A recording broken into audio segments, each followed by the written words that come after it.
এই মুহূর্তের সবথেকে বড় খবর, ব্রেকিং নিউজ।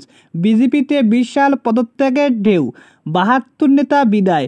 দিল্লিতে জরুরি বৈঠক। ইতিমধ্যে বিজেপি একাধিক হেভিওয়েট মন্ত্রী পদত্যাগ করেছে এবং নির্দল প্রার্থী হওয়ার হুমকি, যা নিয়ে বড়সড় বিপদের মুখে বিজেপি। বিস্তারিত জানিয়ে দিব, সঙ্গে থাকুন।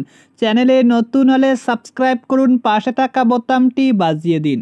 হরিয়ানা বিধানসভার নির্বাচন কেন্দ্র করে বিজেপি এবং কংগ্রেসের মধ্যে ইতিমধ্যে পদত্যাগের হিড়িক শুরু হয়ে গিয়েছে।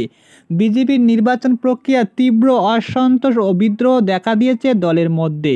দলীয় টিকিট না পাওয়ায় ৭২ জন নেতা পদত্যাগ দলের বড় চ্যালেঞ্জ হয়ে দাঁড়িয়েছে।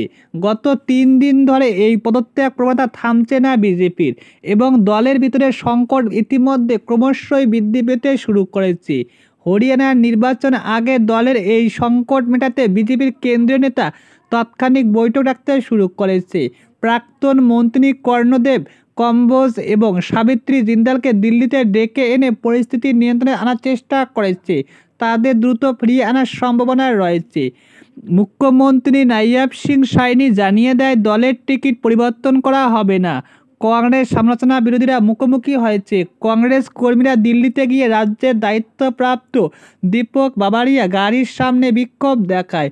কংগ্রেস নেতা ইতিমধ্যে রাজেশ জানিয়ে দেয়, ১১ সেপ্টেম্বর পর্যন্ত সিদ্ধান্ত না নেওয়া হলে প্রতিদ্বন্দ্বিতার হুমকি দিয়েছে। সব মিলিয়ে ইতিমধ্যে নির্বাচন কেন্দ্র করে পদত্যাগের ঢেউ উঠতে শুরু করেছে বর্তমান রাজ্য রাজনীতিতে।